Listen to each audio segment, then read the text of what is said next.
नमस्ते दोस्तों, स्वागत है आपका डिवाइन वाणी चैनल में। आइए आज हम चलते हैं उस स्थान पर जहां हवा की आवाज भी भक्ति में डूबी लगती है, जहां हर पत्थर, हर पहाड़, हर बर्फ की बूंद शिव का नाम जपती है। जी हाँ, आज हम सुनेंगे केदारनाथ धाम की असली और रहस्यमयी कहानी। केदारनाथ, जहां कदम रखते ही आत्मा हल्की हो जाती है। कहते हैं हिमालय की गोद में समुद्र तल से लगभग 11,759 फीट ऊपर जहां सांसें भी ठंडी हवा में जम जाती हैं, वहीं विराजते हैं जागृत महादेव केदारनाथ। यह 12 ज्योतिर्लिंगों में से एक और 4 धाम का हिस्सा है। लेकिन इसकी कहानी सिर्फ एक मंदिर तक सीमित नहीं। ये कहानी है द्वापर युग के पांडवों की। ये कहानी है नर नारायण ऋषियों के कठोर तप की। और ये कहानी है स्वयं भगवान शंकर के प्रकट होने की। कहानी शुरू होती है बद्रीवन से। बहुत समय पहले हिमालय की गहरी शांति में भगवान विष्णु के अवतार नर और नारायण कठोर तप किया करते थे।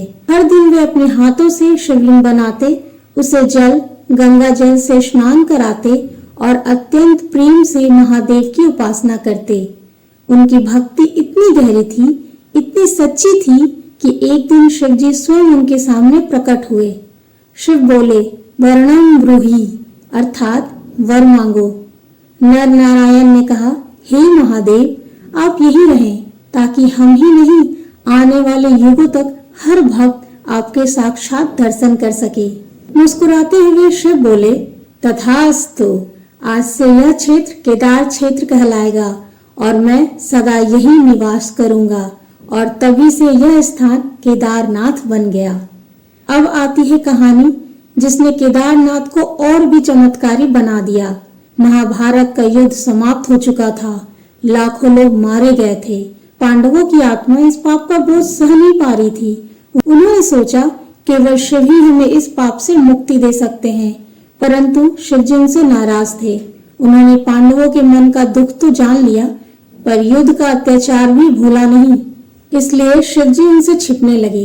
उन्होंने बैल यानी नंदी का रूप धारण किया और केदार क्षेत्र के पहाड़ों में चले गए। पांडव पीछे पीछे पहुंच गए।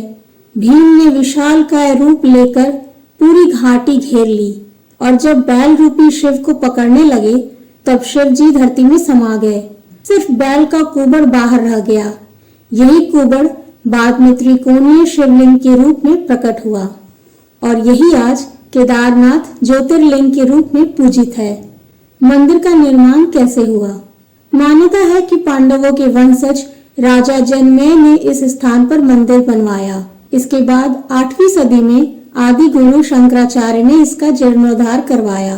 कहते हैं कि शंकराचार्य मात्र 32 वर्ष की आयु में यहीं के पास समाधि में लीन हो गए थे। उनकी समाधि आज भी मंदिर के पीछे स्थित है। केदारनाथ के रहस्य जो इसे जागृत धाम बनाते हैं। स्वयंभू शिवलिंग। यह शिवलिंग मनुष्य द्वारा स्थापित नहीं बल्कि प्राकृतिक रूप से प्रकट हुआ है। इसका आकार त्रिकोणीय है। कुछ मान्यताओं के अनुसार शिवलिंग धीरे धीरे अपना आकार बदल रहा है या छोटा हो रहा है, लेकिन कैसे, क्यों, आज तक कोई वैज्ञानिक इसका उत्तर नहीं दे पाया। मंदिर विशाल पत्थरों से बना है जिसे बिना गारे के इंटरलॉकिंग तकनीक से जोड़ा गया है। यह कैसे बना, ये एक रहस्य है। कपाट बंद होने पर भी दीपक जलता है। 6 महीनों तक जब मंदिर बंद रहता है, पूरी घाटी बर्फ से ढक जाती है। प्रवेश बंद हो जाता है, तब भी 6 माह तक एक दीपक लगातार जलता रहता है, जो एक रहस्य है। मंदिर के बंद होने के दौरान भी यह दीपक बिना किसी देख रेख के लगातार जलता रहता है। मान्यता है कि इस दौरान भगवान शिव देवताओं और गंधर्वों के साथ मंदिर में निवास करते हैं और दीपक उनकी दिव्यता का प्रतीक है। भीमशिला 2013 की बाढ़ का चमत्कार।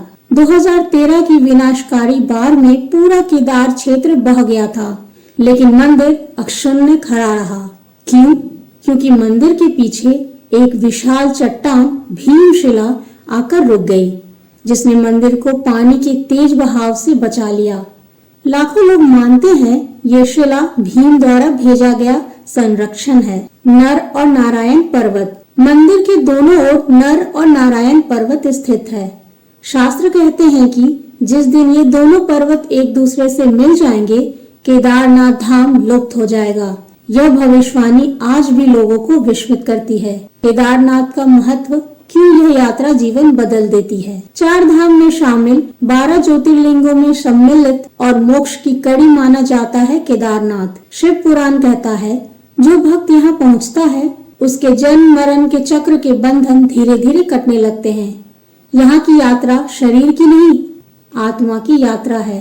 और जब बर्फ से ढके पहाड़ों के बीच हर हर महादेव की आवाज गूंजती है तो लगता है मानो स्वयं भोलेनाथ सामने खड़े हों। तो यही है केदारनाथ धाम की पूरी कहानी। एक ऐसी कथा जिसमें भक्ति है, तप है, संघर्ष है, चमत्कार है और स्वयं भगवान शिव की उपस्थिति भी। अगर आपको यह दिव्य कहानी पसंद आई तो हर हर महादेव लिखकर कमेंट करें। डिवाइन वाणी परिवार से जुड़ें, क्योंकि यहाँ हर कहानी दिल से निकलती है और आपकी आत्मा तक पहुँचती है। हर हर महादेव।